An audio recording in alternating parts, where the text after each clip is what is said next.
Okay, so we talk about asymmetric cryptography dealing with key exchange forwards. We talk about it being an environment that can grow to be a very large environment. The next thing we want to talk about is how asymmetric cryptography provides all four of the security services we're looking for: privacy, authenticity, integrity, and non-repudiation. Now, I just mentioned how asymmetric cryptography provides us with privacy. The sender requests the receiver's public key. The receiver gladly provides that. And for privacy, we use the receiver's public key to encrypt the information. That way, only the receiver's private can decrypt. That's a very important foundational principle. Again, don't forget the relationship of keys. Anything encrypted with one can only be decrypted with the other. Okay? So privacy, and again, don't forget, when I talk about you request the user's public key, when I say you do that, again, it really is your application, whether it's your mail application, maybe it's your web browser, maybe it's whatever other service you have running, but it's always an application-to-application request, and the end user should never see that. That's what some of these protocols and some of these mechanisms do for us, is they make these requests. So with privacy, you will always encrypt with the receiver's public key to get privacy, period. All right, now we move down to authenticity. And please remember, authenticity is a totally different security service than privacy. So if we want authenticity, we've got to go about it an entirely different way. So for authenticity, what I'm going to do is I'm going to put something on my message, and again, my application will do this, that you will be able to decrypt with my public key. I know that sounds a little weird, but if you think about it, if you're able to decrypt something with Kelly Handerhand's public key, it has to have been encrypted with Kelly Handerhand's private key, which only Kelly Handerhand has. So just the fact that you can use my public key to decrypt something proves it was encrypted with my private, which proves it came from me. Okay? Now the thing is, though, I'm not going to encrypt a message with my public key. There would be no point. And that message could be very, very long. And I don't want to encrypt a whole message with my public key or my private key. I always want to use the message. I want to use the receiver's public key. So, for instance, let's say I have a message. What if down at the bottom, I put a little timestamp? Let's say it's 2 o'clock. Actually, let's say it's 2:15 p.m., whatever.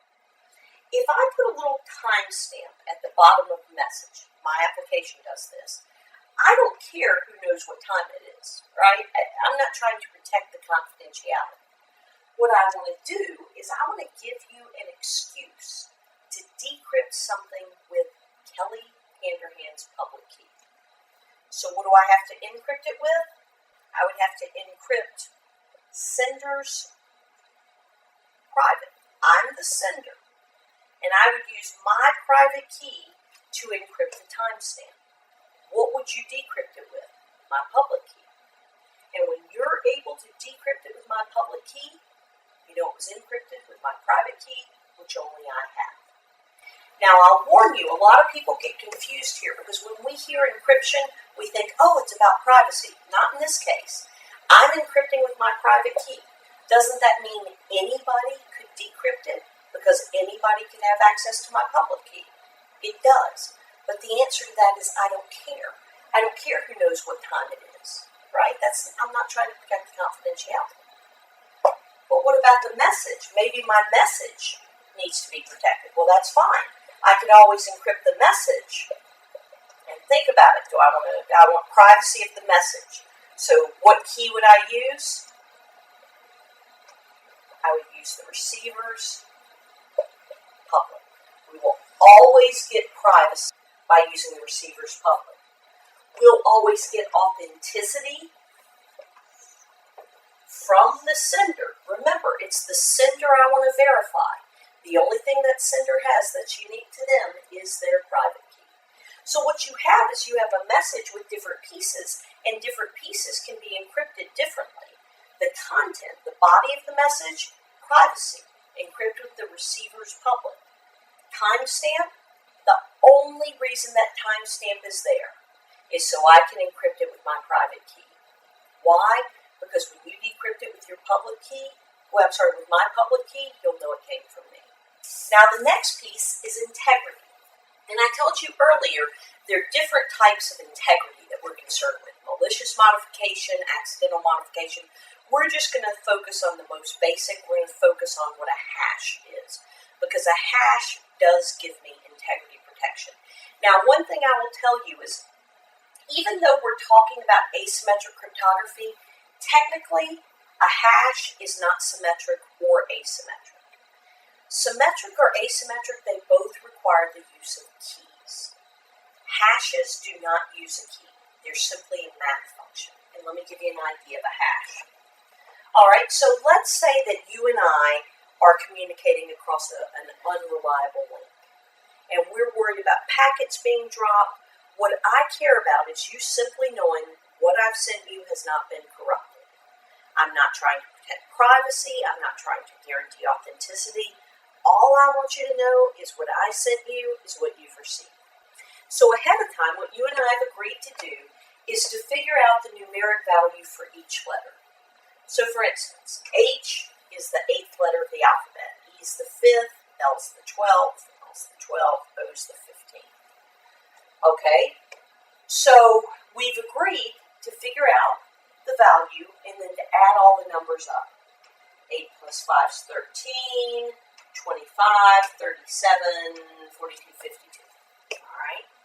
So before I send you the message, I jot down the number 52 at the bottom. I send you the message. When you get that message, what you do is you do the exact same math I did. If you come up with the number 52, which matches the number I came up with, we get that assurance that the message has not been modified. Now let me tell you, what I'm doing here is very, very basic math. It has a lot in common with real hashing algorithms, and we'll talk about that, but the real hashing algorithms are much more sophisticated. But the idea is the same. Before you send your message, you perform some sort of math function. You come up with a value called a hash. That could also be called a message digest. I do the exact same math on my end. If the message digest I come up with matches the one you came up with, then we know we've got a match, and we have that assurance the message has not been modified. The two main hashing algorithms that we use, honestly, MD5 is really kind of dropping off the face of the earth. It's been compromised years ago. Actually, SHA-1 has also been compromised. But MD5 was 128-bit hash. SHA-1 went to 160-bit. Of course, SHA-256 is 256-bit hash. But the idea is these are the algorithms that produce the hash. Now, what's really important to understand about a hash, there is no key, right? There was no take this and here's the key that you use. It's simply math. I said add these numbers together, so that's a math function. But the important thing about a hash is always, always, always one-way math. Now that's kind of interesting because we always think about math being able to be reversed, and I understand that. But take a look at this. Let's say that I had encrypted the message with the receiver's public key. So all of a sudden, you have no idea what that message originally was, right? It's encrypted. Let's just say it's out of your realm. But you have the hash. And not only do you have the hash, you know how I created the hash. But I'm not going to let you have 52 up here because that'd be too easy. You already saw what I did. So let's say the hash value was 1814. Now remember, it's not that we're replacing character by character, but we're taking every character's numeric value and adding them up, adding them together. So all you have in plain text is the hash, 1814. What numbers did I add together to get 1814? Because if you know what numbers I added together, you know what my message is. But there's so many possibilities for what could be here. It's one-way math. it's very easy to perform one way. It's really easy to add those numbers together. But when you look at the result and try to figure out what numbers went into this, next to impossible. And to make it even harder, with real hashes, not this silly little hash that I use, with real hashes, you're going to have a 128-bit hash. You're going to have a 160-bit hash. You're going to have a 256-bit hash. And those hashes will not change in size based on the content of the message. So you're going to have this fixed size indicator of the contents of the message. And the beauty of the hash is you can't back it out. The reason that's so important is because I do not need a hash to be encrypted. My hash for my message can be on the network in clear text anytime I want. Why? Because you can't reverse it. It means nothing to an attacker. So for instance, if you're an attacker and you capture 1D345F1C0329, on and on and on. What can you do with that? There is no way I can reverse this hash and figure out what the actual message was. So I don't need it to be encrypted. It can be right there in plain text. Okay? So that's important. You're going to see why that's important in just a second. All right? So a hash. Message digest, another word. One-way math, two main hashing algorithms, SHA-1 and SHA-256 really today. MD5 was the predecessor. It's still around a little bit, but mostly we're at SHA-1. All right, so let's look to protect our message. So there's my message. I want you to guarantee that it hasn't been modified. I want you to know it hasn't changed. So I hash it, and there's my little hash that I put on the bottom. Now I want to protect the confidentiality of the message. So what am I going to encrypt the message with? The message gets encrypted with, and think it through, sender or receiver, receivers, public or private, public key. What's the only thing that will decrypt the message? The receiver's private key, which only they have. Great, I've got confidentiality of the message. I have integrity. Let me just put the security services there. So that gives me confidentiality. That gives me integrity. But now I want authenticity. I want you to know this message came from me. All right, well, what would happen if I took this hash and encrypted the hash, the sender's private key? Well, by encrypting the hash with the sender's private key, the receiver gets it. And if the receiver can decrypt the hash with the sender's public, they know it was encrypted with the sender's private, which only they have. So I've just taken integrity and I've added authenticity. And when you get the two together, you have non-repudiation. And that's what's called a digital signature. So all a digital signature is a hash encrypted with the sender's private key.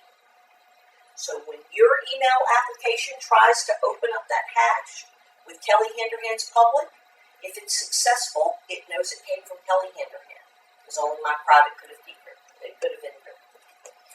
But if, as the sender, I've encrypted the hash with my private key, right? I'm the sender. I've encrypted it with my private. Doesn't that mean anybody on the network could decrypt that hash with my public? It does. So what's the answer to that? The answer to that is I don't care. Why? Because you cannot reverse a hash. Think back to that just a minute ago. Even if, so the message is protected, it's encrypted with the receiver's public key. This is encrypted with Kelly Henderhand, the sender, with my private key. Anybody that intercepts that message could decrypt the hash, because anybody could have access to my public key. I don't protect it. But again, when you decrypt that hash, what can you do with it? Nothing. You can't rebuild my message by looking at a hash. All that hash does is guarantee it hasn't changed. So yeah, you could decrypt the hash, but the answer is I don't care. It doesn't matter. And I hope that makes sense, because this is really a foundational building block with cryptography, is understanding how we get privacy, authenticity, integrity. and non-repudiation. And it's this digital signature that gives me that true non-repudiation, that true assurance that the message comes from who it purports to come from, and that it has not been modified in transit. And again, if you're doing this with an email and you're sending to somebody within your organization, all of this is handled through the global address list. All of this is seamless. Now, if you're trying to do this to somebody outside of your organization, I don't know if you've ever tried to encrypt a message for somebody at another company. What you've likely had to do was to send them a digitally signed message. They send you a digitally signed message back. What's just happened is key exchange. You've just exchanged public keys. So once again, it's very seamless to the users if it's integrated well. If users know about it, it's not integrated well. So these are the security services we get through asymmetric cryptography. Privacy through the receiver's public. Authenticity with the sender's private. Integrity through hashing. And then non-repudiation, we take a hash and encrypt with the sender's private key, and that gives us a digital signature. So all those problems with symmetric cryptography, we've just solved with asymmetric. But if you can think about it, what might the trade-off be? The trade-off is speed, performance. We would much rather use symmetric cryptography because it's fast. But asymmetric solves all those problems like scalability and non-repudiation and so on. So what we'd really like to do ultimately is we'd like to get the benefits of asymmetric cryptography with the benefits of symmetric. And really the best way to see that is by looking at a cryptosystem called SSL, Secure Sockets Layer. And what you'll see is asymmetric being used for these benefits, symmetric cryptography being used for data exchange to take advantage of the speed, which is going to give us the best of both